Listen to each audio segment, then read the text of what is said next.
over here, this is another limit, and these are new small trees. If you look at that, that's some nice trees. Surely they're gonna be grown and be like all these rest of the trees here. And again, our neighbors here is a Catholic and Formulaic Hospital is who owns this side here. But when you look down all the way there, it's all us. Vision for Africa 2020, 2030. You know what I always say? Invest in Africa. Africa is the future and it is the present. So don't forget that.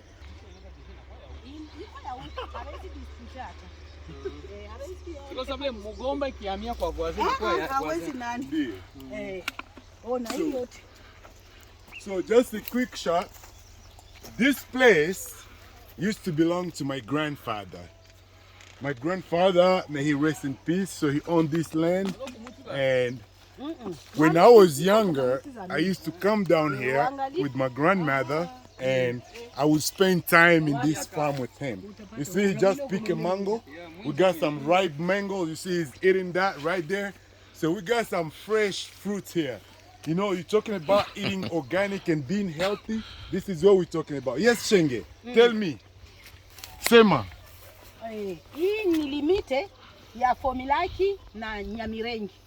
So this is the limit for us and the Formulaic Hospital. So that's their land in the back and all this is us. Mr. Chizungu! Kuya. So this is Juvenal Chizungu. Juvenal don't speak English. Juvenal don't speak English, but he speaks Mashi and Swahili, and he can tell you all about this place here. You want to say something to him? Uambie watu yangu kitu. Encourage wao kulima na inabidi bakuwa banakia lima, ba investir mu agriculture ni lazima sana. Ndio tunafurahi sana kwa kuwa mumetusaidia kuona gizi ya kulima mzuri na kupanda miti kumupaka. Tunafurahi sana. Asante. Asante sana. Asante sana. Thank you. So he's pretty much telling you guys that he's excited about all the project that I'm running out here and how I'm facilitating things for them to do the agriculture. And he's thankful. When you look down there, that way you're looking at is sugar canes. So sugar canes, that's what you create over here. We call it mua in Swahili, and then in Mashi they call it kisheke. So we're gonna continue and get to see the rest over there.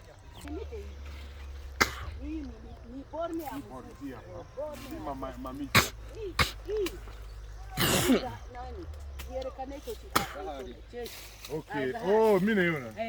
Right, minayona. Okay. Vreborn. Voila. So that's another limit we have that separates us from the neighbors, just to avoid confusions. You know, you gotta make sure you stay on your side and not trying to steal your neighbor's land. So that's what we're talking about. On Thursday, I'm going to have over 100 people working, and we're going to be cultivating some stuff, and this whole area is gonna be cleared, and we're going to grow some corns on this area. So Thursday is the work day. I'm gonna be very busy and handy on the field. So you guys stay tuned and you're gonna see what we do, how we support the community. There's going to be a lot of women, a lot of mothers and fathers who are going to be working here. And that's how they make some money to feed their family. And I'm glad to be here and support all these mothers and the community. So that's what we're talking about. Unaona kama muti hayo iko chini. Wanajua kama muti, unaona kama na polena akaniambia nitoshe yenyewe iko munani. Juu yenyewe naenda kwabo basi tutaweza ikata. Hatutashinda tunarevandiki. Ndio. So she was very much explaining to me how these limits were created and the reason why this mango tree is here is so that we can avoid some confusion with the neighbors. Because you know, out here in the Congo, You gotta be real. Sometimes your neighbors can steal a little bit of your land if you're not paying attention. But since we're not trying to steal nobody's land, we are putting the limits and making sure they are pretty clear so it doesn't cause any confusion. Let's go. Lakini mama naye haujamtoshea hii. Siafurahi. Juu hivi vinapaswa ingia hapa. Ndio watu basikira na tia nani. Hii miti usudi watu tu bakwe wanapita huko. Hii mayani hii ni miwa. Iko sumu hii. Kumbe utakuwa ikata hata patron anakuja. Patron wako wanako. Sasa ikatwa na itia hivi. Kunani usudi watu basikwe wanakanyanga mimea yenyewe ndakia nani. Ona jana nilimwambia sikuonekana. Nilimwambia kama asilime angoe kwanza jisinda kuni. Labda na aliona kama vile alishamaliza hapa hana vya kufanya. Ndio alifanya over here. So Shenge is explaining to me over here about the project that's going on over here. So this lady here and her son. Una miaka ngapi bwana? Miaka ingapi? So this boy hana masomo, mama yake anamkamata twende tufanye kazi ya mulimo. This boy has no opportunity to go to school because his mother have no finances possibility to put him in school. Now instead of him staying on the streets, his mother come with him over here so they can do the agriculture together. But what's painful is that, so this boy, what's your jina konani? Isn't only awe? Christian. So this boy name is Christian, and Christian is the same age as my son. And I see him doing this. It hurts me kind of just to see that he doesn't have an opportunity to go in school because there's no money. So that's why I say we're not just gonna talk about agriculture and doing work out here. It's also find ways to support these communities so that a kid like this can be able to access school. And this is a type of responsibility I'd like to kind of punch in. And all of you guys that watching this, I want you to remember Christian. Christian needs to go to school, so we can support him if we want to. Remember that. Right now, I'm gonna try to help Christian. Christian has been working all morning, and imagine. Christian, when the course? So Christian, come. So Christian has done all this by himself. But remember, he's only 11 years old. This boy is 11 years old. And Jordan, my son, you see this boy here? He's your age. So when I tell you to do something at home, make sure you are doing. Because you see him, he doesn't have to complain. You know, he doesn't have toys, he doesn't have computers, he doesn't have any of what you guys have. So you have to be grateful for what you have. So pause. So right now I'm gonna do some of the cultivating. Yeah, sikia shenge. Shenge ngoe. Instead of doing this way, atakosa budongo. Kumbe sana fika huku anakamata position hivi. Hii position ndio yeteza done budongo. Kwa msa habutashuka tena. Anafanya hivi. Kwa msa ina protege igleveria kwa kunani. So this way, because this is a little hill, what Sheng is explaining is that if you cultivate this side, what happens is your ground is going down. But if you go sideways, then you're not losing any ground because everything is staying on the same level, and that protects this end here from not falling down.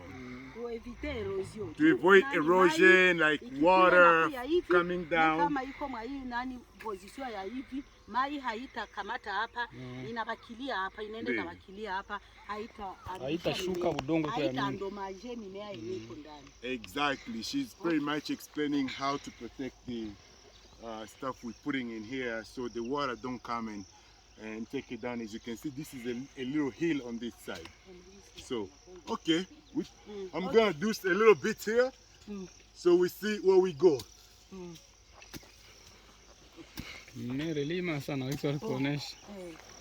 Position ya agronome ndio position normal.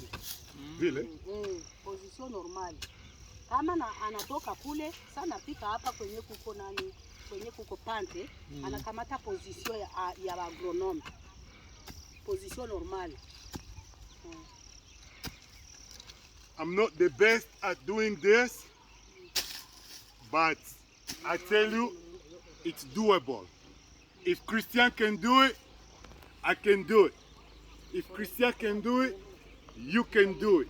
So there's no excuse as to why we shouldn't be doing it. Okay?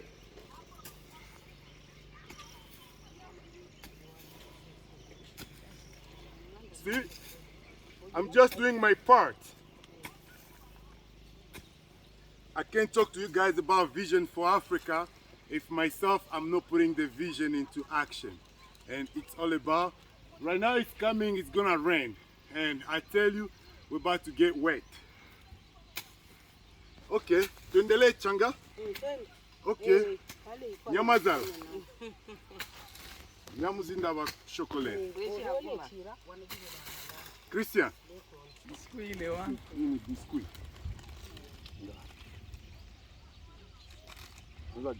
Kama tena sashi yako. Na hii ni chocolat.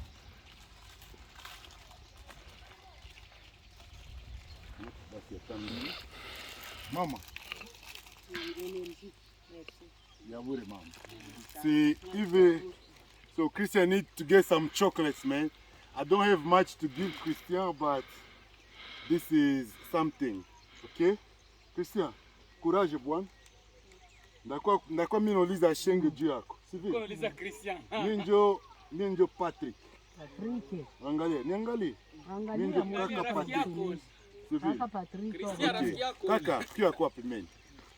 Kia kwa pembeni. Okay. Christian. Sasa sema hapa kwa telefoni. Ambia wao nini njoo nataka.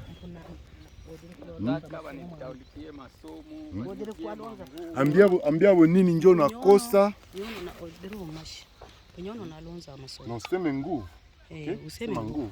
Nyono nalonza masomo. Christian wants to go to school. Naje nakazi renga masomo na nagwasa nyamo guhinga. Nakazi renga masomo na nagwasa nyamo guhinga. He loves to help his mother to do the agriculture, but he would love to do it after school. You see? That's what he does. This is what Christian does. So, Christian is a little boy again. He's only 11 years old. And he's here doing this work. It's kind of painful to watch it. But as a father who has a same age son at home, it's just pain me, it hurts me in my heart and all that. But I'm probably going to take him under my own wing and I'm going to send him to school. Okay? So,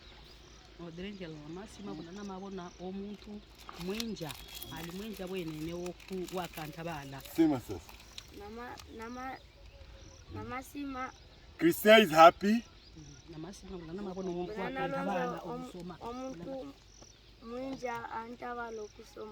Christian is happy to meet me today and to hear that I'm talking about him needing to be in school. He hopes that somebody with a good heart, God will touch somebody and somebody can take onto responsibility to actually send Christian to school. Mama, in Ishaha. Yeah.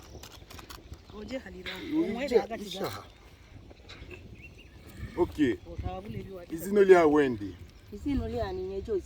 So this is Josiana, and Josiana is Christian's mother. I'm going to talk to her to tell you why she brings Christian here and what Christian needs in order to be in school. All right? So let me ask her. She's gonna answer you guys probably in the local language and then I'll translate. Mama, unaweza ukabambie sababu gani Christian anakia kulima hapa na nini inabidi kusudi Christian arudi kwa masomo? Nono nani neno akistia omumwani ndi mukenyi wenene na abarali Christian yene mwana urasomo umwani bulabali bana. She's the mother of Christian. Bali bani 10 She's got 13 kids. None of them is in school. But Christian is the last one, the youngest. He went to school all the way up to 5th grade. She has no money to pay for his school. Instead of him staying at school at home, that's why she brings him here. She's thankful that I'm here talking, that we can help Christian to actually go to school. She's really thankful. Asante mama. You guys heard her, and hopefully my friends, she said, thank you very much to all of you watching that can help her through Patrick, through myself. So now, if you're my friend and you're watching this, or if you're my follower and you're watching this, I'm going to ask you one thing. Let us put Christian in school. Okay? Let's do that. Let's put him in school. All right? And if you guys can't, I will take responsibility of him. And I'll put him in school. All right? So we're going to keep moving because it's raining. I don't know how we're going to do that camera in the water. But let's see what we can. Tena mama, ilikuwa nafurahi sana kuwaona. Na asante sana kukazi mnafanya. Bila nyie hatuwezi kufanya hii yote. Na hii kazi mnafanya inasaidia pia watu mingi. Alafu Mungu awabariki na aendelee kuwabariki, na tutaangalia namna gani tutajua gisi ya kutia Christian masomo. Sivile Christian. Unaona Shenge? Shenge this is my mother's auntie. I'm going to give her responsibility to make sure Christian goes to school from now on. Christian is not going to come back here to work. This is my farm. But it hurts me to see a little boy, like my first son is 11, like himself. This is the last probably time he's going to come here and work. And I'm going to put him in school myself through Shenge. And I will make sure we follow up and see how he progresses as he grows up. Hopefully I can change and make a real man into him, because he's already responsible. When I was 11 years old, I didn't do this. I couldn't do that. But if he can do it, me and you have no excuse to why we can't. So we need to take on to responsibility and be like Christian, okay? He's my motivation. So we're gonna go now. Nani ye mama Christian aliona, nilimwambia mimi siapata franka, lakini mimi naona mimi akizere tare juu ya kulima, na japo kama utaweza nisaidia sawa vile na mimi nakusaidia, kama nakupatia franka ava hivi mimi sinazo, kama ukinisaidia hakuna problem, na kama unisaidia hakuna problem. Lakini mimi nashangala je, merci kuona jinsi aliingia mshamba, sikujua hata kama aliingia, lakini antu kama mapendo, na mimi nafurahi iko sawa. Mungu ndio mwenye kuna napata ile baraka roho yako mzuri. A partir ya leo Christian atenda kwa masomo, na Shenge atakuwa analipa ile prime ya Christian mwezi. Mwaka yake ya masomo banalipa ngapi? Mwaka mzima. Mpaka mwezi mwasi na ni $4 kila mwezi. Kila mwezi $4. Autour de $50 par an. Makumi mwaka yote. Arana. Kumulipia mwaka guys, mzima. here, listen. This is crazy, huh? I was just asking how much Christian needs to go to school, and it said that per year he pays $50, less than $50. So almost $40-something a year. How can we let this boy be on the street just because of $50? So like I said, I'm going to take up on the responsibility to put him in school, and hopefully some of you guys can also contribute to what he needs as far as growing up and making sure that we're taking care of him so he can grow maybe to the biggest man in this village and probably help other kids like himself. Okay, so we're gonna move on and go to the rest of the stuff, but this is my son from now on, and I'm going to make sure I follow up on him from now on, and I'll always keep you guys updated of how this boy grow and how he progress. All right? So Christian, mie ndakwambia kulipia masomo, si vile? Merci. A partir ya kesho unaweza enda kwa masomo. Kama unamaliza masomo, unashafanya devoir zako, unapenda kuye lima na mama, unapikia lima na mama. Si vile? Na njogisi vitakuwa. A partir ya leo Christian ataanza kwenda kwa masomo. Shenge atakuwa anakuya Shenge. Utaenda kwa masomo ya Christian, unamwandikisha kama ni kwa masomo kwenye iko, unalipa mwaka mzima kesho. Unaona? Tomorrow we're going to pay the entire year of school for Christian. So he's going back to school tomorrow, and we're gonna buy him a few stuff so that because I cannot have him work on my farm at this age and not being in school. So I take that up on me, and forever I'll be his responsible. You know, I'll make sure I follow up. Si vile bwana? Kesho tuenda kwa masomo.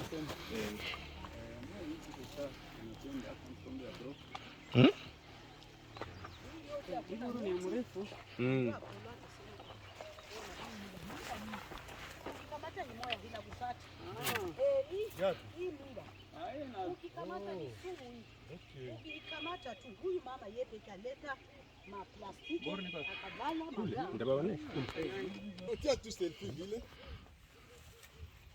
You know, we are here. This is a team, you know, strong team out here. We're walking, we're right in the middle of the wood, in the middle of the farm. It's beautiful, guys, I tell you that. It's beautiful having these people here. And they're just a blessing for me and everything I'm trying to do. So I hope you guys are learning from what we're doing here, and hopefully all of you Africans in the diaspora, I hope you can come down in Africa. If you're from Congo, from Rwanda, wherever you come from Africa, just make sure you take some of your money and invest in Africa. It's the way. Africa is now, Africa is the future. So pick the country that you want, and I tell you, you will not regret it. It's probably the biggest investment you can do in your life. Yes, Auntie Shenge. You too, yeah? Hey, enjoy, huh? Kule kumiti ndio limiti.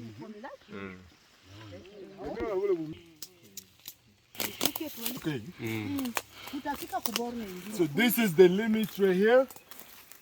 So we have walked so much. And we're gonna go down straight. It's still ours, all the way ahead of us. As you can see, all that land is ours.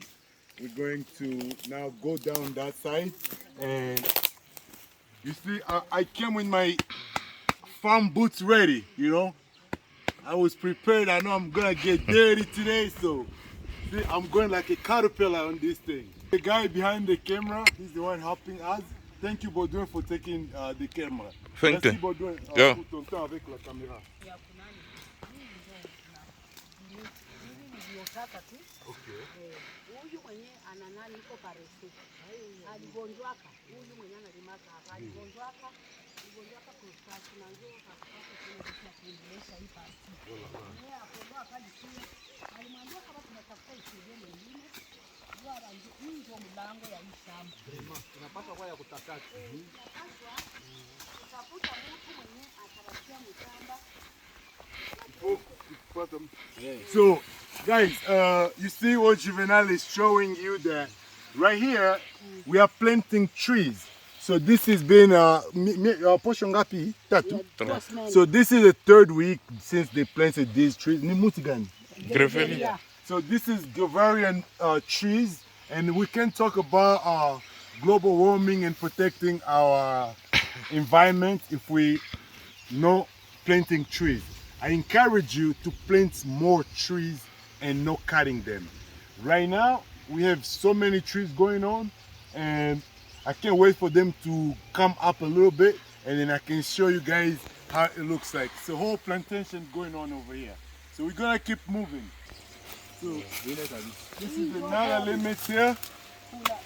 So you see, behind me, this belongs to Formilac, the hospital. If you ever heard about the hospital Formilac, that belongs to them. This is Katana, baby, and this is me.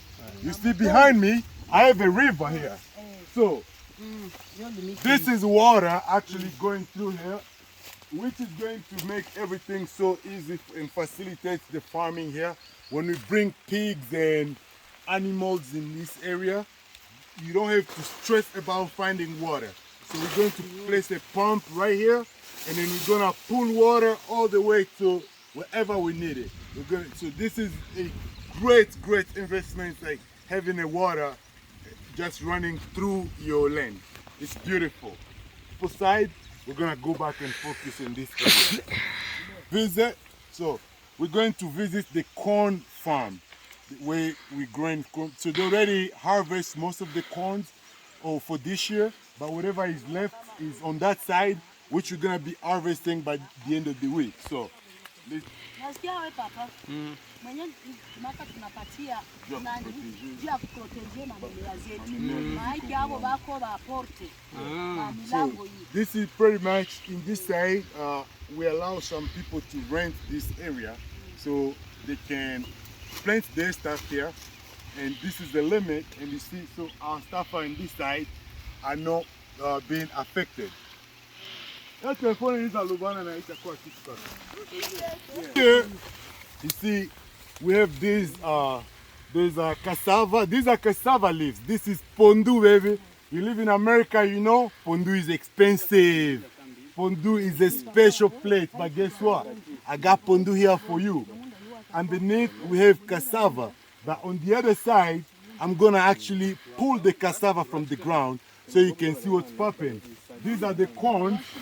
So the corns are growing, and if you see, I'm gonna pluck one.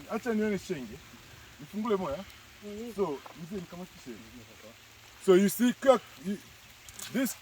this is corns that we actually growing. Like I said, they've already harvested most of it. You see that they are grown and they are very healthy.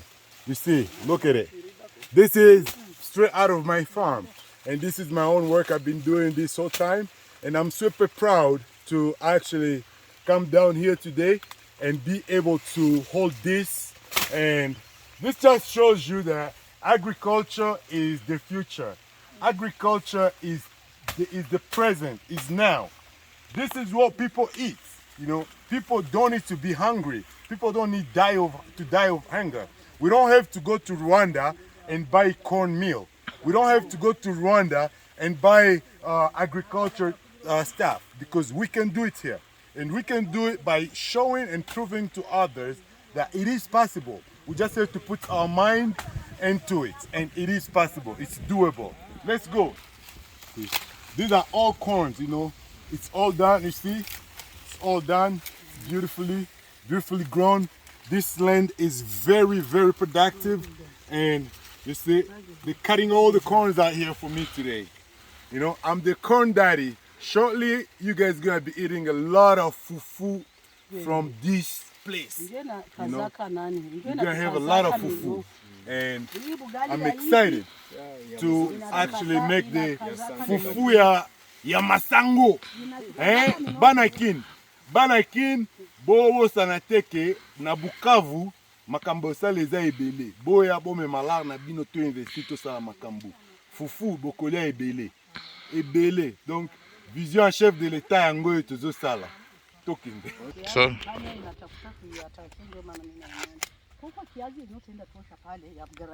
Twende basi kule. Twende kule. Okay. Haiko hapa. Tuache hii. Okay. Tuache hii. Tusiharibishe hii. Hii stendi hivi babione. Na mimi niko na chunga. Mimi nafikaka kama mimi dimanche. I know I'm not supposed to put on gloves, but because I have a lot of things to do and touching, so I don't want to get too much dirt in my hand. So I'm gonna use my hand to actually get a huge potato. There's a huge potato that's on the ground somewhere. I'm gonna pick it up. I'm gonna pluck it out for you guys, and I hope you're gonna enjoy it. Tosha. Tosha kwanza ile miti. Kata kwa ile mamiti kwanza. Mama kate kwanza miti. Hii mwe tu wala hizo. Vunja. Right now, I'm about to get so there's cassava underneath here. And I'm gonna actually pluck that. This is a pondu. So, you know, this is no trash. It's pondu. You can actually cook this and eat it with fufu. But the funny thing is, this is here we call it mboga. So this is the mboga, and then sombe, pondu. And then here, I'm gonna show you the fufu you eat actually come from the same tree. So this tree gives you two products. Gives you the fufu and it gives you the okay. So right here, kamata you bien kakia pembeni antuka. So right here, I'm gonna pluck this huge cassava down here. Wow. You see? It's not really big enough yet. This is about a month old cassava. And then you can see it's all growing. So it's not fully grown, but eventually it's gonna get big. In another month or two, this cassava gonna be ready to be harvested. And I can't wait. So for now, I'm gonna leave it here. And then again, like I told you, this tree gives you two products. It gives you mboga and then it gives you ugali. So that's two things you're getting in one. Remember that. Remember that. And then also this, you dry this, you can actually use this for firewood.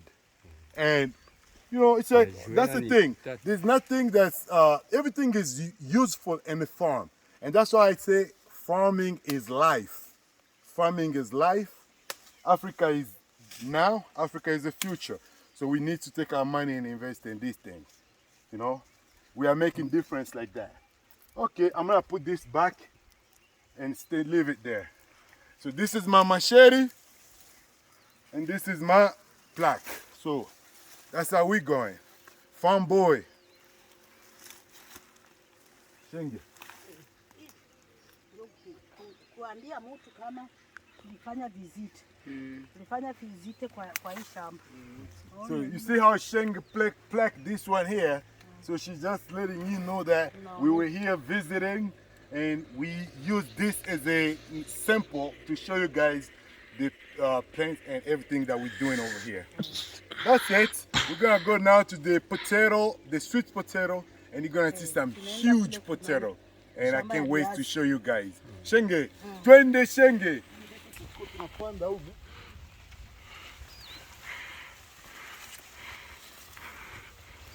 Et combien de mètres il met?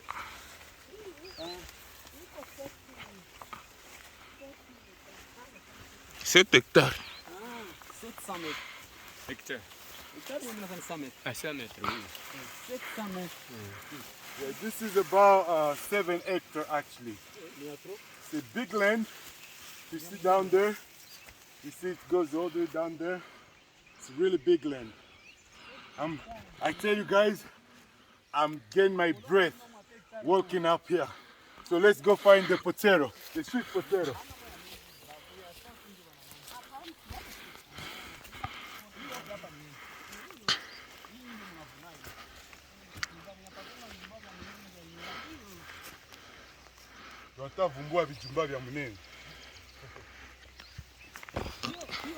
Hey, come, Baudouin, viens.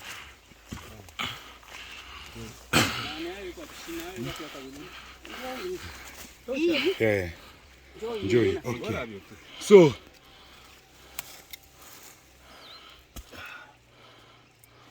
right here. Really? I'm going to take the biggest, I'm going to take the biggest sweet potato that we have here, and I can't wait to show it to you guys.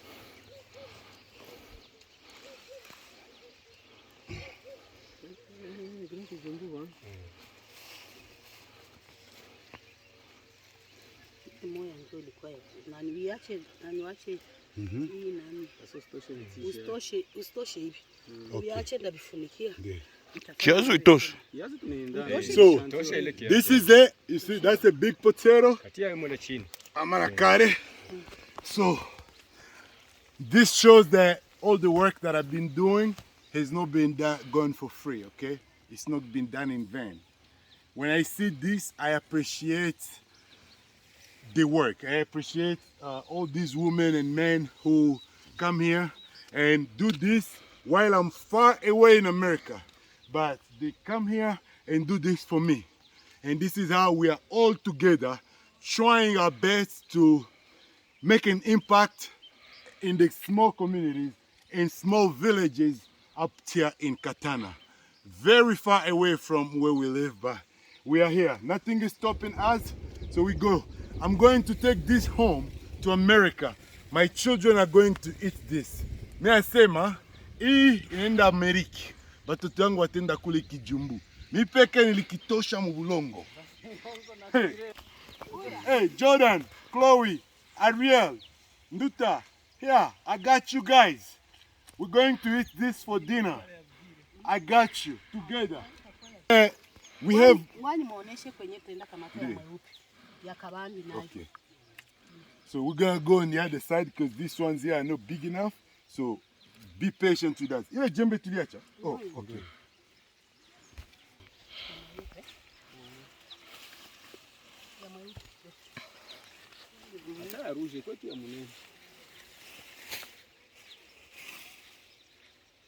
Nitakuonyesha kama tuko na ya blanc na ya rouge.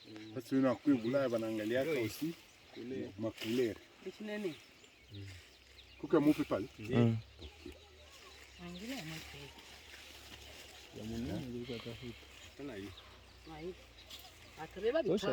So, this is the first one. Okay. Shangi. So, right now, you see, I show you the red potato. That's red potato, sweet potato. And now I'm going to pluck a white one. So you see that we have diversity in this farm. And this is what makes the beauty of appreciating the nature and the land. So watch me. This one is going actually deep. It's actually going far. I have to go down a little more. Look at what I find.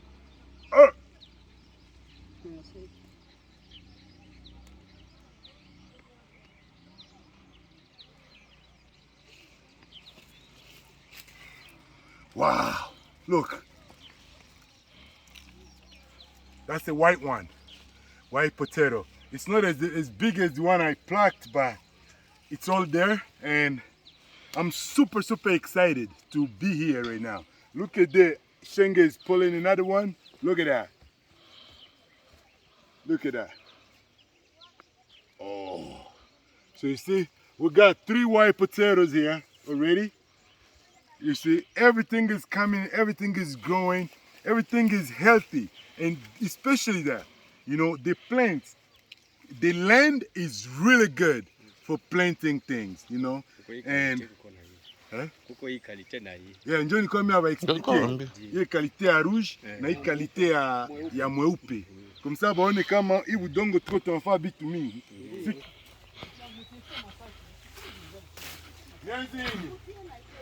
Kama zibu hile. Hizi ndio ndio. Germain. Dieu merci. Chiza. Safo. Safari. Chiza. Chito na chikuru. Ngai bali. Mero leta zake za kidogo shimo tafadhali. Vraiment, pole sana. So, hapa, so you guys see, we have a lot of stuff, you know, since I came here. Msha mahembe. Eh? Oh, mahembe ziko, yeah. So over here, so all the potatoes are going in this bag here. You see, there's a lot of kids working out here. You know, I'm glad that I came down here so I can actually see the reality of what's going on.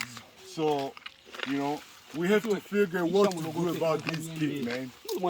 This is where we need to get more involved in the community. You know, never forget where we come from. Now I'm going to show you some mango. You see up here, this is a mango tree that actually you see on the ground. There's a lot of mango, and here I'm going to show you really good mangoes. You see, we're growing mangoes, and there's a lot of beautiful mangoes. You know what? There's no cholera. They say cholera, they say corona, they say this. Listen, this is a village boy. When you're a village boy, you eat. Quand tu es un petit villageois, tu te soucies pas du corona, n'est-ce pas?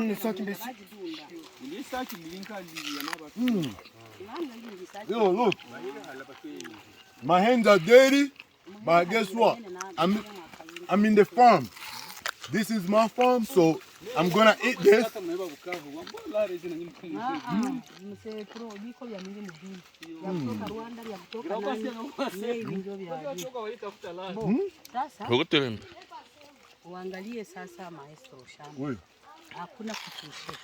Over here.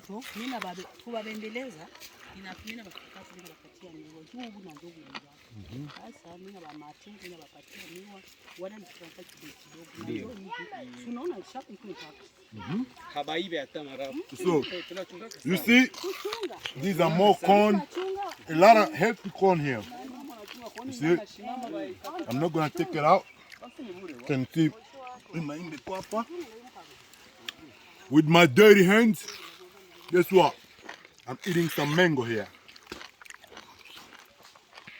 But at the same time,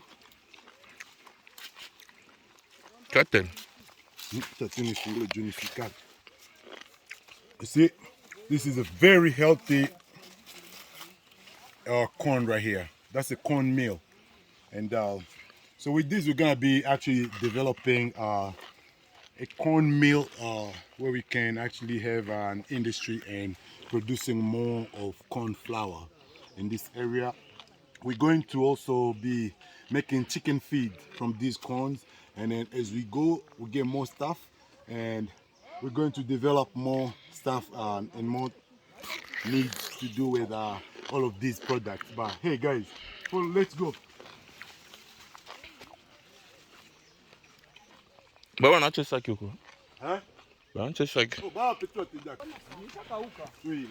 Maestro, na projet ni nini mtafaa bunga mingi? Bunga mingi. Bunga mingi na chakula kuku. Kwa juu tutakia jenga pula hapa na kwa msaa hatuna lazima kuuza tena chakula ya Rwanda. Soja iko hapa. So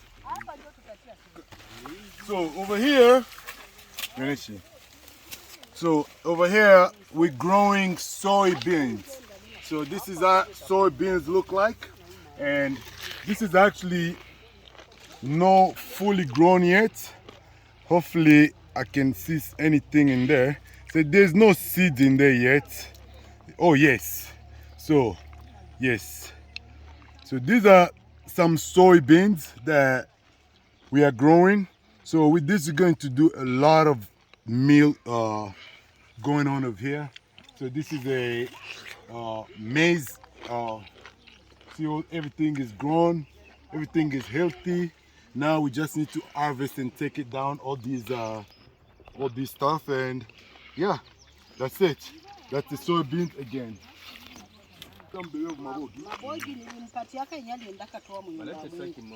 Hiyo ni mbegu. Hiyo ilikula tena. Yes, kula tena ya mbegu ni. Over here.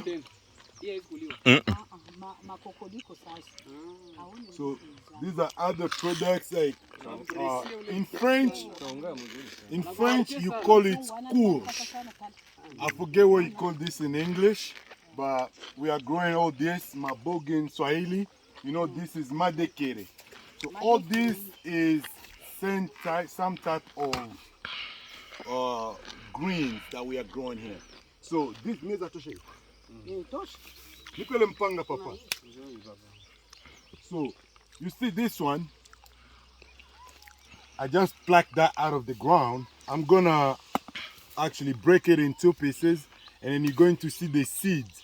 So you can actually eat this thing, and the seeds inside, you can also use it to make different sauce when you cook, you know.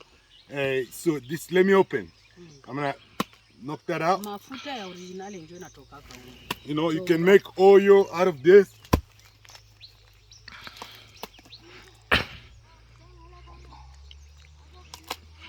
So this is how it looks like. You see, it's really healthy. It's really healthy stuff. Sometimes kula hivi. Hauzi onja.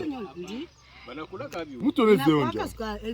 So I don't know if people eat this, but this out of my farm, I don't think it's poison. So because we'll still eat it. So this is that's the seed, so you can sell the seed separately from the thing actually. But right now, look at me, I'm gonna bite it. It's not eatable like that. People don't eat it, but it's from my farm, so I'm gonna eat it.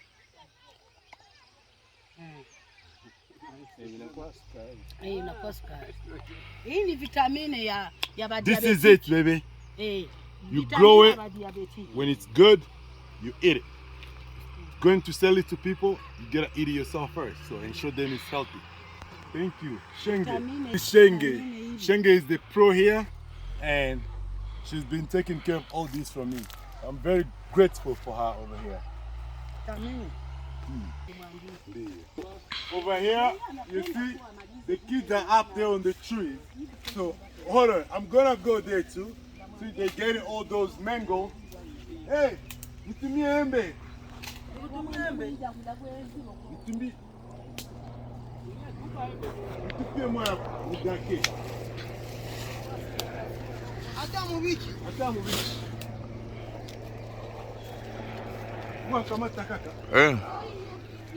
You see? Kamata ingine go tupia kwa. Leta ingine.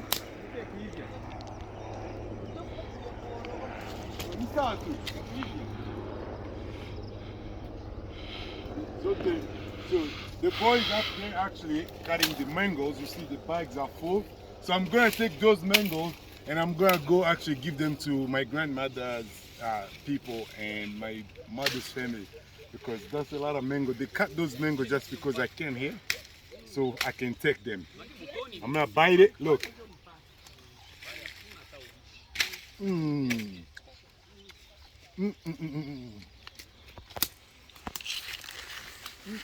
Nikiwasaidia. Hapana, sina. Takiwa kitega mwisho.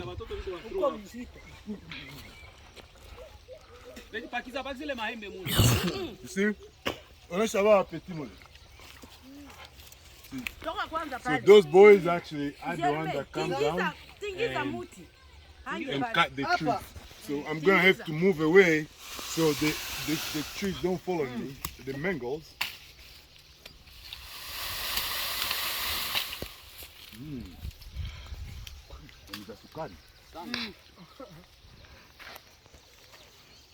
Voila.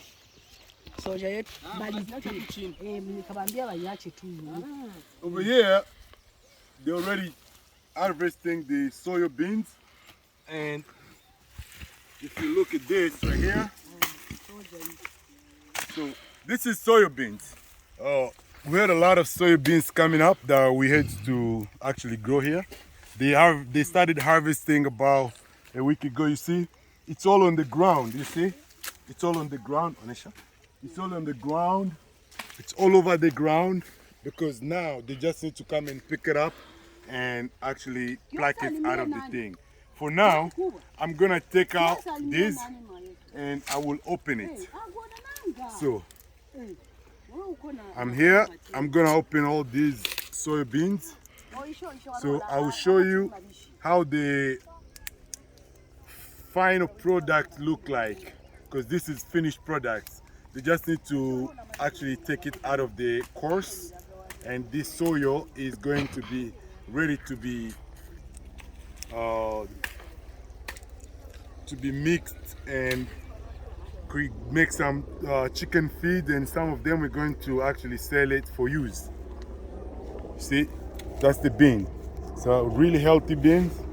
That's soil. Now I'm gonna throw it back in the air, and then it's gonna grow more soy.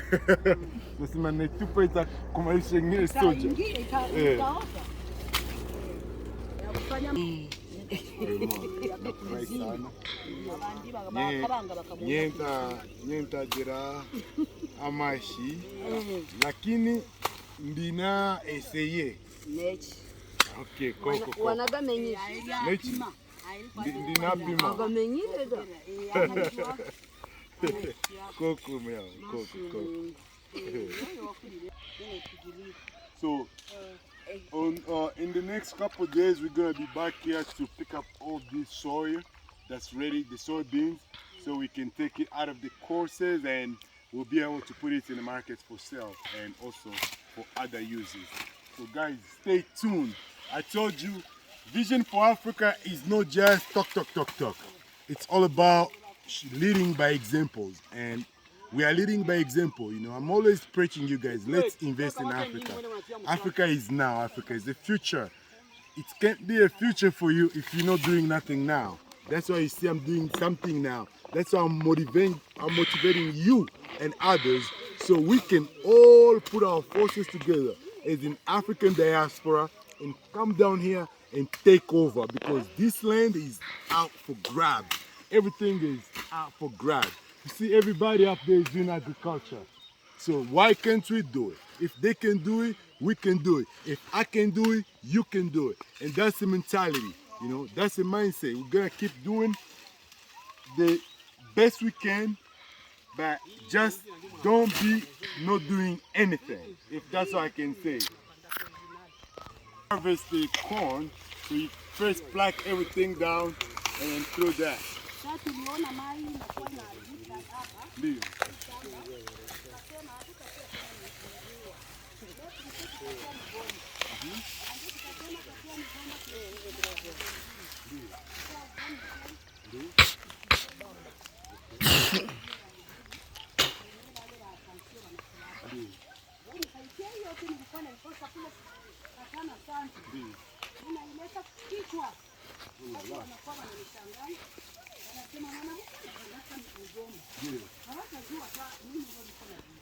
So, in this end, you see that we have a lot of banana trees here, and these banana trees you see above me, these are special kind of bananas, you know. You got, this is plantain actually.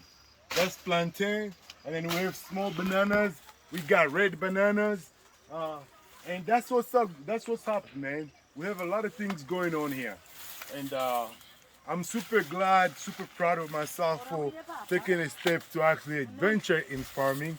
And I'll be telling you what, since I started investing in Africa, farming is the first thing that actually I'm super excited about, and because everything is just growing. Like, you can't go wrong with farming. Everything is growing. Like, you just give it a few time, 3 months, you see. So, you see, look at this. Isn't this beautiful thing?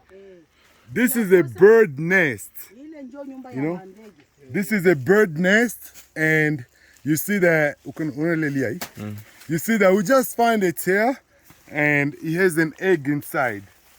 That's the egg inside, but I'm not going to take the egg out or destroy this nest, so I'm gonna keep it here so the birds can come back and find its bird, its nest. Ilikuwa wapi mzee nani?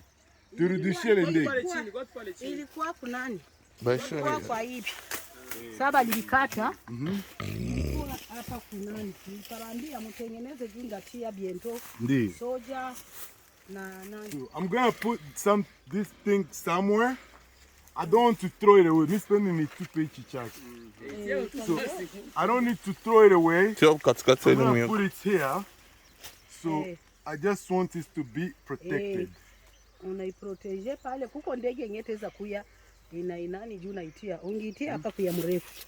Hapa. Okay. Geuza vile. Manani, mapigeon. I don't know. Pigeon ya nani? Pigeon ya pori. This is the birds that belong to this nest is it's like wooden pigeon, and I'm not gonna throw away the nest. I'm going to protect it, and I'll find a place here. Hopefully, when I come back to this place, I can find this nest here again. So hopefully I was able to protect the nest. Okay. So as I'm here, I just developed a new idea. And the idea is this land here, because we get water from the river over here. What I'm going to actually be adventuring in is we're going to dig and do some fish farming here. We're going to start doing fish farming, and this is an adventure that it just came up in my mind, and we're going to start it by next month. Sivile? Shenge, sivile mzee? Tutafanya bisima hapa. Tutafanya bisima ya samaki à partir ya mois prochain. Donc il faut tunafaa plan. Tujue gisi ya kuprepare kuanza chimbula visima. Ndio papa. Alors ile inakuwa projet nyingine yenye tunaongeza ku bitu yetu tuko tunafanya. Ndio. Tutafanya hata 10.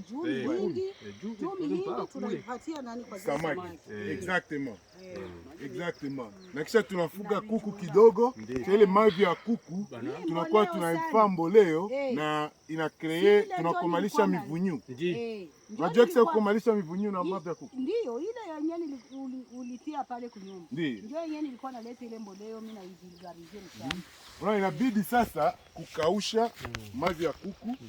Tukisha kausha cha tunafungia sasa vile tunatia fasi moja tunafunika. Tukishafunika